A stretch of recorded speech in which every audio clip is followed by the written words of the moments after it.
ከመጽሐፈ ሩት ቀጥሎ የምናገኛቸው አንደኛና ሁለተኛ ሳሙኤል መጽሐፍቶችን ናቸው። በነገራችን ላይ አንደኛና ሁለተኛ ሳሙኤል፣ አንደኛና ሁለተኛ ነገሥት፣ አንደኛና ሁለተኛ ዜና የሚባሉ መጽሐፍቶች አንደኛና ሁለተኛ ተብለው አሁን ኮምፓይል ተደርገው ነው እንጂ ከዚህ በፊት በነበሩ ቅጂዎች እንደ አንድ መጽሐፍ የሚቆጠሩ ነበሩ።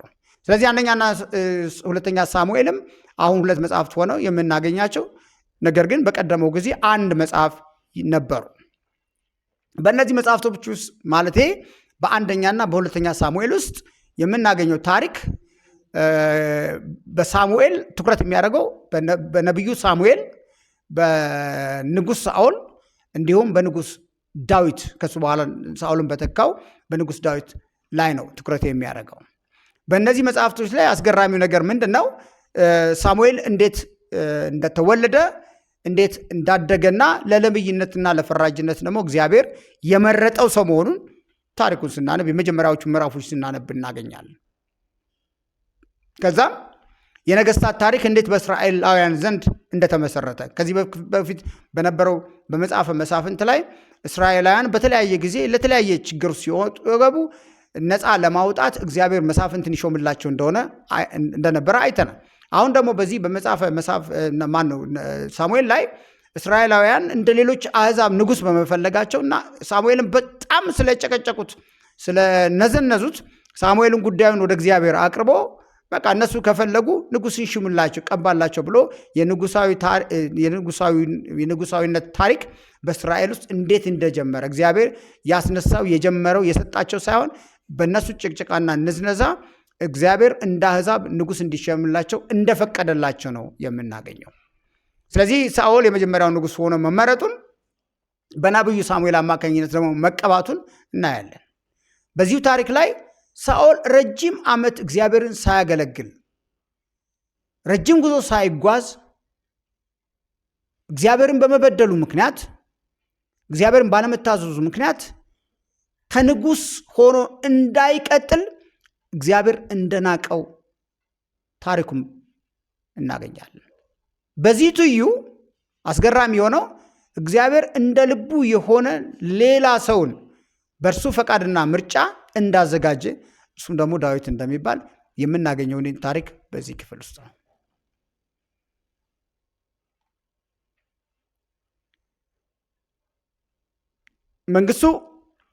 ስለዚህ መንግስቱ በተሻረው ንጉሥ ሆኖ በማይቀጥለው ሳኦልና ከእርሱ ቆጥሎ ንጉሥ ሆኖ እንዲያገለግል በተቀባው በዝግጅት ላይ በነበረው ዳዊት መካከል ስለነበረው ግንኙነት የነበራቸውን ግንኙነት በተመለከተም የምናገኘው ታሪክ እዚህ ክፍል ውስጥ ነው ማለት ነው።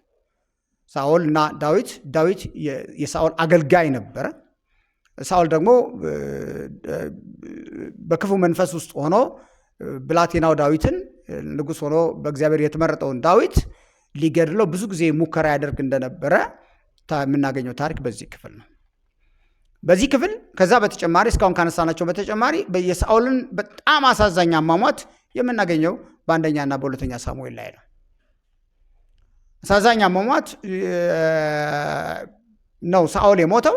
ዳዊት ደግሞ ንጉሥ ሆኖ በመጀመሪያ በይሁዳ በመቀጠልም በመላው እስራኤል ውስጥ ንጉሥ ሆኖ መቀባቱን፣ መሾሙን፣ ወንበር መያዙን፣ ሳኦልን መተካቱን የምናገኘው በእነዚህ ክፍሎች ውስጥ ይሆናል።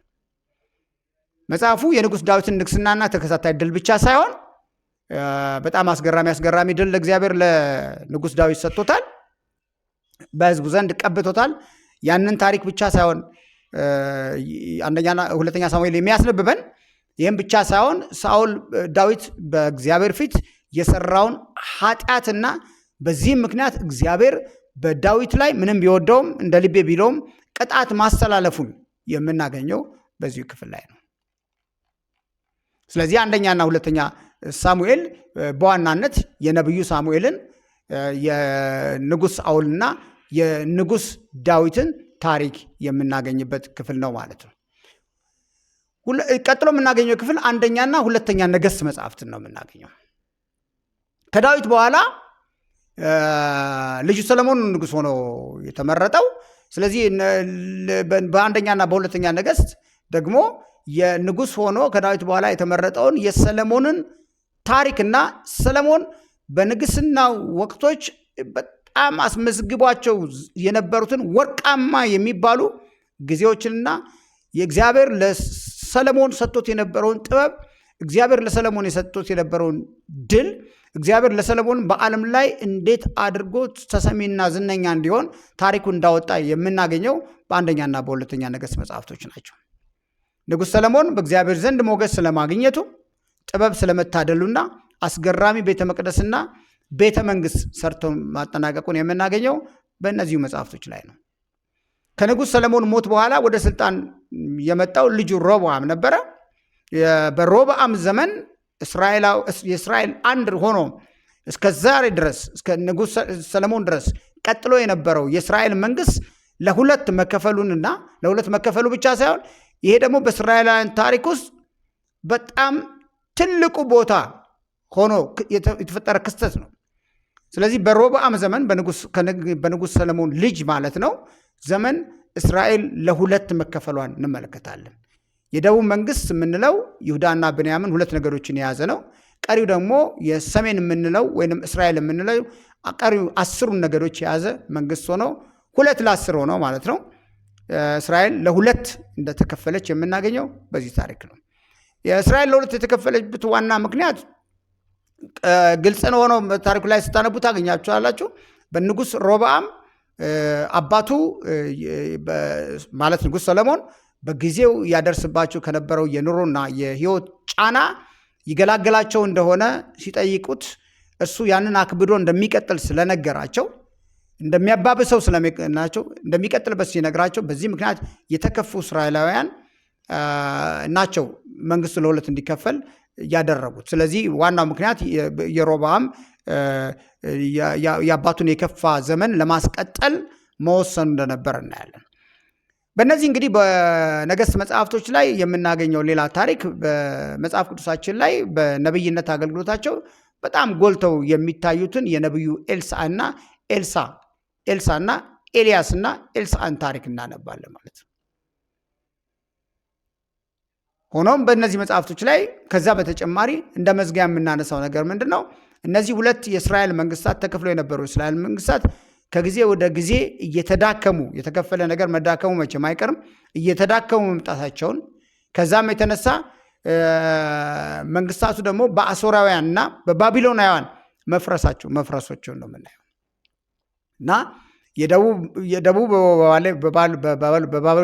በባቢሎናውያን ፈረሰ፣ የሰሜኑ ደግሞ በአሦራውያን ፈረሰ። አሦራውያን ሰሜንን አሸነፉ፣ ደቡብን ደግሞ ባቢሎናውያን አሸነፉ። ህዝቡም ተማረከ፣ ህዝቡም ግዞተኛ ሆኖ እንደተወሰዱ የምናገኘውን ታሪክ የምናነበው በእነዚህ መጽሐፍቶች ላይ ይሆናል ማለት ነው። ቀጥለን የምናገኘው አንደኛና ሁለተኛ ዜና ነው። እንግዲህ እንዳትረሱ እያየን ያለነው የታሪክ መጽሐፍቶችን ነው እየተመለከትን ያለነው። በአንደኛና ሁለተኛ ዜና ላይ የምናገኘው ምንድን ነው? በአንደኛ ሳሙኤል እና ሁለተኛ ሳሙኤል፣ በአንደኛ ነገሥትና ሁለተኛ ነገሥት ባየናቸው ክፍሎች ላይ ቀደም ብለን ባየናቸው ክፍሎች ላይ ያሉ ታሪኮች በግዞት ለነበረው ህዝብ በድጋሜ በሌላ ጸሐፊ ሲቀርብ ነው የምናገኘው። ልክ በዘዳግም መጽሐፍት ላይ እንዳልነው የዘዳግም መጽሐፍ በድጋሜ ህጉ፣ ትእዛዛቱና አንዳንድ የእስራኤላውያን የምድረ በዳ ጉዞ ኮምፓይልድ ሆነው ደግሞ እንደቀረቡ በተመሳሳይ ሁኔታ በአንደኛና ሁለተኛ ዜና ላይ የምናገኘው በአንደኛ ነገሥትና ሁለተኛ ነገሥት፣ በአንደኛ ሳሙኤልና ሁለተኛ ነገሥት የምናገኛቸው ታሪኮች በድጋሜ በግዞት ለነበረውና በመመለስ ላይ ለነበረው ህዝብ በሌላ ጸሐፊ መቅረቡን ነው የምናየው። ይህ ማለት ስለ ጌታችንና ስለ መድኃኒታችን ኢየሱስ ክርስቶስ ማርቆስም ዮሐንስም ሉቃስም እንደጻፉት እንደማለት ነው። አንድ አይነት ታሪክ ነው፣ ግን ደግሞ 4 የተለያዩ ሰዎች ጽፈውት ነበረ እንደማለት ነው ይህን የምናገኘው። ስለዚህ አንደኛና ሁለተኛ ዜና ላይ የታሪክ ድግግሞች ብታገኙ ታሪኩ ድግግሞች በሌላ ጸሐፊ መጽሐፉና ለእነዚህ ህዝቦች መቅረቡን ስለምንመለከት ነው። ከዛ በመቀጠል የምናገኘው መጽሐፈ ዕዝራና መጽሐፈ ነህምያን ነው። እነዚህ መጽሐፍት በቅደም ተከተል በግዞት ላይ የነበሩት እስራኤላውያን ወደ ምድራቸው እንደማትዘነጉ ተስፋ አደርጋለሁ። በሁለተኛ ነገሥት ላይ ባለው ታሪክ የእስራኤል መንግስት ለሁለት መከፈሉን ከተከፈለ በኋላ መዳከም ብቻ ሳይሆን በእስራኤልና በባቢሎን መማረካቸውን መሸነፋቸውን ህዝቡ መጓዙን አይተናል።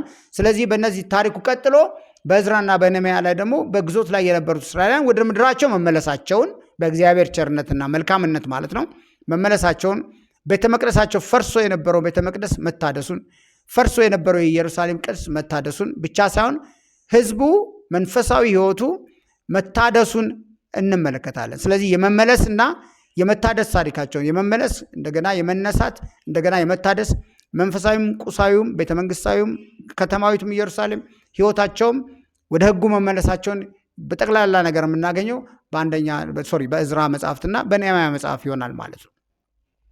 በዚህ የእስራኤላውያን መመለስና መታደስ ታሪክ ውስጥ ትልቁን ስፍራ የተጫወቱት ካህኑ ዕዝራና የተሃድሶው መሪ ነህምያ ነው። ብዙ ጊዜ ነህምያን የመሪዎችን በጣም የሚታወቀው በመሪነቱ ነው፣ በማስተባበር እና በመምራቱ ነው። ስለዚህ ስለ መሪነት ሲነሳ የነህምያን ታሪክ ሳናነሳ ማለፍ አንችልም ማለት ነው። ስለዚህ በታሪክ መጽሐፍቶች ውስጥ ይህን እናነባለን። ቀጥለን የምናገኘው ታሪክ መጽሐፍ አስቴር ነው። ይሄ መጽሐፍ አስቴር እንግዲህ የመጨረሻው የታሪክ መጽሐፍ ይሆናል ማለት ነው። ስለዚህ መጽሐፍ አስቴር በግዞት ላይ የነበረች አንዲት እስራኤላዊ ሴት በአስደናቂ ሁኔታ ንግስት ሆና በባዕድ ምድር ላይ ንግስት ሆና እንድትመረጥ እድል ማግኘቷን ነው የምናገኘው በመጽሐፍ አስቴር። ያ ብቻ ሳይሆን በጊዜው በዛ ግዛትና በሌሎችም ግዛት ውስጥ የነበሩ ግዞተኛ ህዝቦች ሞት ተፈርዶባቸው ስለነበረ ከዛ ሞት እንዲድኑና እንዲተርፉ ንግስት አስቴር የተጫወተችውን አስደናቂ ሚና ነው እና እግዚአብሔርም እርሷን በመጠቀም እንዴት አድርጎ በግዞት ላይ የነበረው ሞት የተፈረደበትን ህዝብ ነፃ እንዳወጣ እንዳተረፈ እና በዚህ ታሪክ ውስጥ በእስራኤላውያን መከራና ስደት እንዲበዛ እንዲሞቱ እና እንዲሁም በዛ ወቅት የነበረው መርዶክዮስ በመባል የሚታወቀውን አይሁዳዊ እንዲሰቀል ከፍተኛውን ሴራ በማዘጋጀት በመጎንጎን እንበለው በመጎንጎን ሚና የነበረው ሃማ የሚባለው ሰው በተቃራኒው እርሱ ከፍተኛ ጉዳት እንዲያስተናግድና እስራኤላውያን ነፃ እንዲወጡ ከሞት ፍርድ እንዲያመልጡ እንዳይሞቱ የተደረገበትን በጣም ስናነበው የሚያጽናናና የሚያበረታታ ታሪክ ይዞ የምናገኘው መጽሐፍ አስቴር ይባላል ማለት ነው። ስለዚህ እነዚህና 12 መጽሐፍቶች የታሪክ መጽሐፍቶች ለማየት ነው ሙከራ ያደረግነው። መጽሐፈ ኢያሱን ተመልክተናል። ከዛ በኋላ መጽሐፈ መሳፍንትን ተመልክተናል። አንደኛና ሁለተኛ ሳሙኤልን፣ አንደኛና ሁለተኛ ነገሥትን ተመልክተናል። አንደኛና ሁለተኛ ዜናን ተመልክተናል። ከዛ በኋላ ደግሞ የዕዝራን መጽሐፍ ተመልክተናል። የነህምያ መጽሐፍ ተመልክተናል። ከዛ በተጨማሪ ደግሞ የአስቴር መጽሐፍ ተመልክተናል። እነዚህ 12 መጽሐፍቶች የታሪክ መጽሐፍቶች ተብለው ይጠቀሳሉ። ቀሪዎቹን የሁለት የክፍሎች ማለትም የመዝሙርና የጥበባት መጽሐፍትና የትንቢት መጽሐፍቶች የምንላቸውን እንደዚሁ ገርፈን ለማየት እንሞክራለን እና እግዚአብሔር እንደሚረዳን በጣም እርግጠኛ ነኝ። እንግዲህ በሶስተኛ ክፍል የምናገኛቸው መጽሐፍቶች የመዝሙርና የጥበብ መጽሐፍቶች ናቸው። ከዚህ በፊት ያየናቸውን የሕግ መጽሐፍቶች አይተናል፣ የታሪክ መጽሐፍቶች አይተናል። ዛሬ ደግሞ የመዝሙርና የጥበብ መጽሐፍትን በመጀመሪያ እናያለን። በዚህ ዝርዝር ውስጥ የምናገኛቸው መጽሐፈ ኢዮብ፣ መጽሐፈ መዝሙር ዳዊት ብለው በተለምዶ የምናውቀው፣ መጽሐፈ ምሳሌ፣ መጽሐፈ መክብብ እና መኃልየ ዘሰሎሞን በመባል የሚታወቁትን ነው። 5 መጽሐፍቶች ናቸው ማለት ነው። በመዝሙርና በጥበባት መጽሐፍ ስር የምናገኛቸው የከፈልናቸው መጽሐፍቶች ማለት ነው። እነዚህ መጽሐፍ በተለየ የስነ ጽሁፍ አይነት የተጻፉ ናቸው። ልዩ መልእክትም አላቸው። ከዚህ የተነሳ በተለየ መንገድ ስለተጻፉ ከዛ በተጨማሪ የስነ ጽሁፍ ዘያቸው ወይም የስነ ጽሁፍ ጸሐፊዎቹ የተጠቀሙበት የስነ ጽሁፍ መንገድ ለየት ያለ እስካሁን ካነበብናቸው መጽሐፍቶች ወይም ወደፊት ከምናነባቸው መጽሐፍቶች ለየት ባለ መልኩ ስለተጻፉ ከዚህ በተጨማሪ ደግሞ መልእክታቸውና በውስጣቸው የያዙትም ሀሳብ እንደዚሁ የተለየ ስለሆነ የተለየ የንባብ ያተረጓጎም ስልትን የሚፈልጉ እንደሆኑ ልናስብ ይገባናል። ሌሎች መጽሐፍቶችን ባነበብንበትና በተረጎምንበት መንገድ እነዚህ መጽሐፍቶች ማንበብና መተርጎም በፍጹም አንችልም ማለት ነው። ስለዚህ መጽሐፍቶቹ በዚህ መሰረት የተዘጋጁና የተጻፉ ስለሆነ የተለየ የንባብና የትርጉም መንገድ መከተል እንዳለብን ማሳሰቢያ ነገር ወስደን ማለፍ እንችላለን። እንግዲህ የመጀመሪያ መጽሐፍ የምናገኘው መጽሐፈ ኢዮብ ነው። ኢዮብ አንድ ግለሰብ ነው። ከደረሰበት ፈተና አንጻር የነበረበትን ምሬትና የእምነት ትግል፣ መከራ ህመም ነው። ቤተሰቡን ነው ያጣው፣ ንብረቱን ነው ያጣው።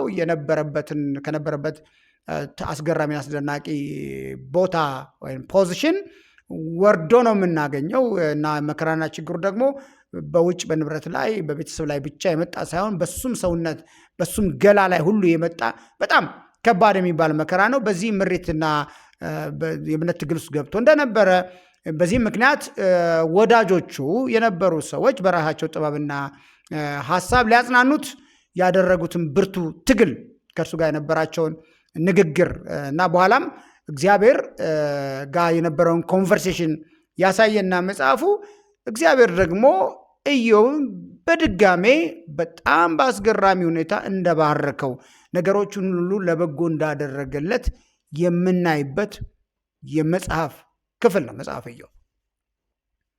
መጽሐፉ ኢዮብ ከሶስቱ ወዳጆቹ እንደዚሁም ሶስቱ ወዳጆቹ ከኢዮብ ጋር፣ ኢዮብ ከእግዚአብሔር ጋር፣ እግዚአብሔር ከኢዮብ ጋር አድርገውት የነበረውን ምልልስ ከመከራው ጋር ተያይዞ የተነሱትን እነሱ ለማጽናናት እግዚአብሔርም ለመጠየቅ ኢዮብም ለመመለስ ያደረጉትን ምልልስ፣ የቃላት ምልልስ በአጠቃላይ የያዘ ነው መጽሐፍ።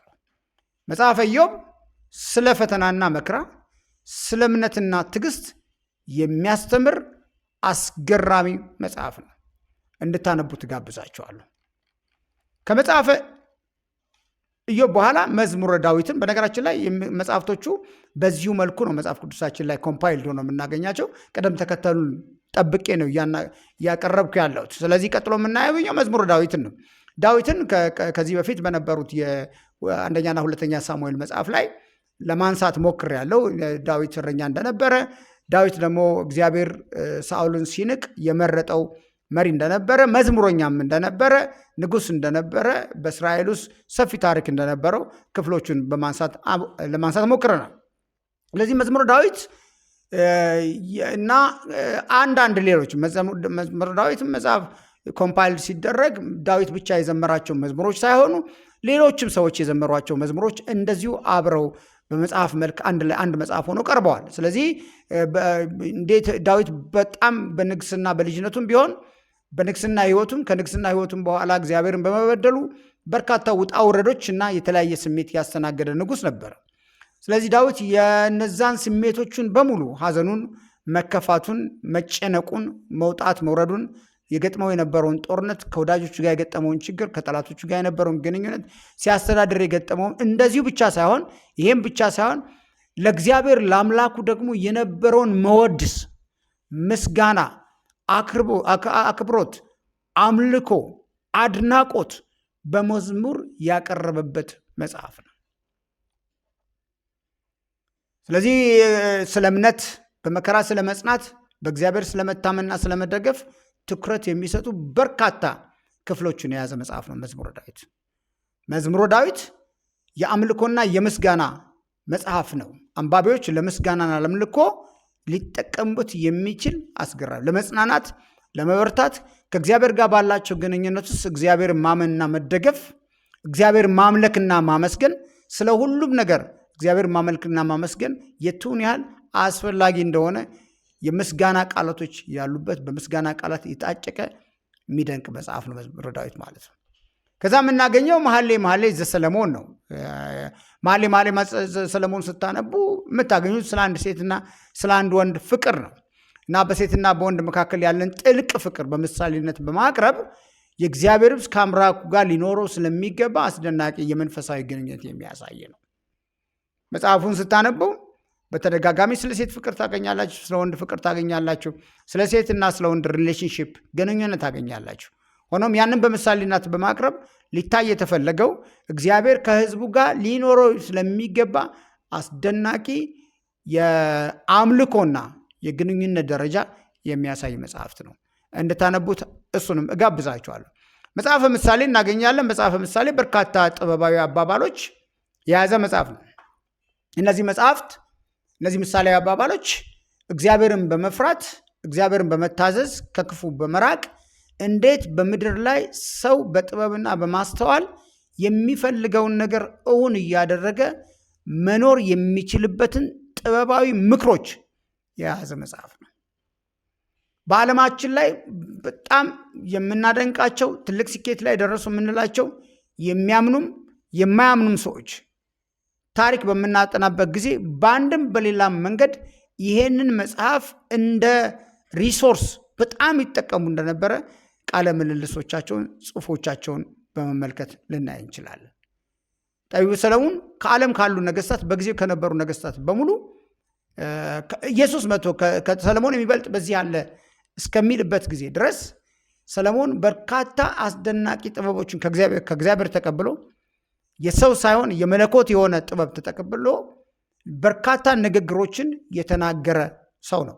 የእነዚህ ንግግሮች ደግሞ ለወጣቶች ሊሆኑ የሚችሉ፣ ለአዛውንቶች ሊሆኑ፣ ለመሪዎች ሊሆኑ ይችላል፣ ለተመሪዎች ሊሆኑ ይችላል፣ ለመንግስታት ሊሆኑ የሚችሉ ምክሮች፣ አስገራሚ ተፈጥሯዊና መንፈሳዊ ምክሮችን የያዘ መጽሐፍ ነው መጽሐፈ ምሳሌ።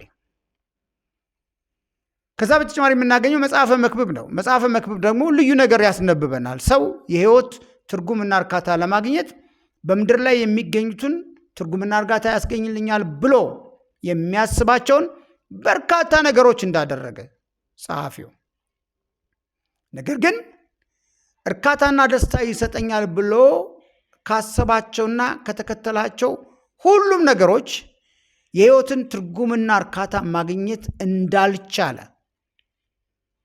ከንቱ እንደሆነ፣ የህይወትን ጥያቄ የሚፈታ ለህይወት ትርጉም የሚሰጥ ለህይወት እርካታ የሚሰጥ አንዳች ነገር ከምድር ካለ ነገር ማግኘት እንደማይቻለው ሁሉም ግን ከንቱና የከንቱ መሆኑን በማስረዳት ያንድን ሰው የህይወት ተሞክሮ አስደናቂ የህይወት ተሞክሮ የምናነብበት የመጽሐፍ ክፍል ነው እና በመጽሐፉ ላይ የህይወት ትርጉም የሚገኘው የህይወት እርካታ የሚገኘው እግዚአብሔርን በመፍራት በእርሱ ፈቃድ በመኖርና ከእርሱ ጋር በመሆን ብቻ እንደሆነ የምናይበት መጽሐፍ ነው። ስለዚህ የህይወት ዛሬም ቢሆን ሰዎች የህይወት ትርጉምና እርካታ ይሰጠናል ብሎ የሚያስቧቸው የሚያደርጓቸው የሚሞክሯቸው ነገሮች በርካቶች ነገሮች አሉ። ነገር ግን ህይወት በዛ ውስጥ የለም። ህይወት እግዚአብሔርን በመፍራትና ከእግዚአብሔር ጋር በመኖር ውስጥ በክርስቶስ ኢየሱስ በማመን ከእግዚአብሔር ጋር በመኖር ውስጥ እንዳለ ሁላችንም እናውቃለን፣ እናምንምናለን። ሆኖም ይሄ መጽሐፍ ደግሞ ለብዙ ሰዎች ትምህርት በሚሰጥ መልኩ ያንድን ሰው የህይወት ተሞክሮ ሁሉን ማድረግ የቻለን የፈቀደውን ያሰበውን ያቀደውን ከበቂ በላይ ማድረግ የቻለን ነገር ግን በህይወቱ ሊረካ ያልቻለን ሰው የህይወት ተሞክሮ የሚያስነብ መጽሐፍ ስለሆነ በጣም ጠቃሚ መጽሐፎች ነው፣ ልናነበው ይገባናል። ከዛ እንግዲህ ከዚህ ከጥበባት መጽሐፍቶች በተጨማሪ ከመዝሙርና ከጥበባት መጽሐፍቶች በተጨማሪ በመጨረሻ የምናየው የትንቢት መጽሐፍትን ነው። በብሉይ ኪዳን ውስጥ በመጨረሻ ካታጎሪ ውስጥ ወይም ክፍል ውስጥ ሆነው የምናያቸው እኛም ደግሞ የብሉይ ኪዳን ዳሰሳን አይተን የምንጨርሰው የትንቢት መጽሐፍቶችን በማየት ነው እና በብሉይ ኪዳን 17 የሚሆኑ የትንቢት መጽሐፍት እናገኛለን። ስለዚህ ይሄ የሚያሳየው ከህግ መጽሐፍትም ኢንተርምስ ኦፍ በቁጥር ማለት ነው ከህግ መጽሐፍትም ከታሪክ መጽሐፍትም 12 ከነበሩት ማለት ነው እንደዚሁም ከጥበባት መጽሐፍትም በላይ በቁጥር ብዙ የሆኑት መጽሐፍቶች የትንቢት መጽሐፍቶች ናቸው ማለት ነው። የትንቢት መጽሐፍቶች በቁጥር 17 ናቸው እና የመጽሐፍ ቅዱስ ሊቃውንቶች የሥነ መለኮት አስተማሪዎች እነዚህ መጽሐፍቶች ሁለት ክፍሎች ላይ በሁለት ከፍለው ነው የሚያጠሯቸው ወይም ለሁለት ከፍለዋቸዋል ማለት እንችላለን። የመጀመሪያዎቹ የታላላቅ ነቢያት መጽሐፍት የሚባሉትን 5 የሆኑ መጽሐፍቶች እናገኛለን። ታላላቅ ነቢያት መጽሐፍ ሜጀር ፕሮፌትስ የምንላቸው ማለት በእንግሊዝኛ ትንቢተ ኢሳይያስ፣ ትንቢተ ኤርሚያስ፣ ሰቆቃወ ኤርሚያስ፣ ትንቢተ ሕዝቅኤልና ትንቢተ ዳንኤል ናቸው። እነዚህ 5 መጽሐፍቶች የታላላቅ ነቢያት ትንቢቶች መጽሐፍት ተብሎ ይጠቀሳሉ። በሁለተኛ ክፍል የምናገኛቸው ደግሞ የታናናሽ ነቢያት መጽሐፍት የምንላቸው ናቸው። እነዚህ በቁጥር 12 ሲሆኑ ከትንቢተ ሆሴዕ እስከ ትንቢተ ሚልክያስ ያሉትን 12 መጽሐፍቶች በሙሉ በቅደም ተከተል ይይዛል ማለት ነው። እንግዲህ እዚህ ላይ በጣም ልናስብ የሚገባን ነገር ምንድን ነው? እነዚህ 5 መጽሐፍቶች የታላላቅ ነቢያት መጽሐፍቶች፣ ትንቢቶች መጽሐፍቶች ማለታችን፣ እነዛን ደግሞ 12ቱን ደግሞ የታናናሽ ማለታችን የአንዱ ነቢይ መልእክት ከሌላው ነቢይ መልእክት ያንሳል፣ ወይንም አንዱ ነቢይ ደግሞ ከሌላው ነቢይ ያንሳል ማለታችን እንዳልሆነ ሊታወቅ ይገባል። ወይንም ለማጥናት በዚህ መልኩ የተከፈለበት ዋና ምክንያት መጽሐፍቶቹ በያዙት ክፍል ብዛት ነው፣ በትንቢቶቹ ብዛት ነው እና አንዱ ነቢይ ከሌላው ስለሚያንስና ስለሚበልጥ ሳይሆን በመልእክቶቹ ውስጥ በትንቢት መጽሐፍቶች ውስጥ ባለው መልእክት ብዛት ዝርዝር ሁኔታ አንጻር ነው በዚህ መልኩ ለመጽሐፍቶቹ ለመከፈል የበቁት ማለት ነው።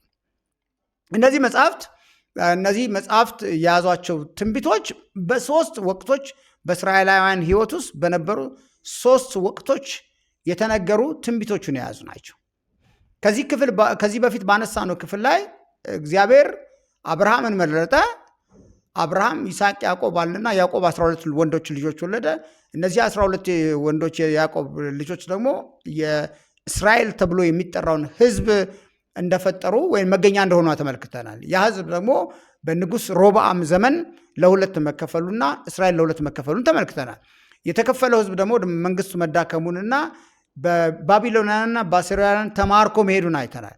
ተማርኮ መሄዱን ብቻ ሳይሆን የተመለከትነው ይሄ ሕዝብ በእግዚአብሔር ቸርነትና በእግዚአብሔር መልካም ፈቃድ ደግሞ ከተማረከበት ቦታ ወደ ርስቱ መመለሱን በዕዝራና በነህምያ መጽሐፍቶች ተመልክተናል። ስለዚህ በተለይ እስራኤላውያን ከመማረካቸው በፊት በተማረኩ ጊዜና ከተማረኩ በኋላ እግዚአብሔር የተለያዩ ነቢያትን አስነስቶ ያናገራቸው ስለነበረ መጽሐፍቱ በዚህ ጊዜ በተነገሩ ትንቢቶች ተከፋፍለው እናገኛቸዋል። ስለዚህ የመጀመሪያዎቹ መጽሐፍቶች የምናገኛቸው ቅድመ ምርኮ ነቢያት የሚባሉት ነቢያቶች የተነበያቸው ትንቢቶች መጽሐፍቶች ናቸው ማለት ነው።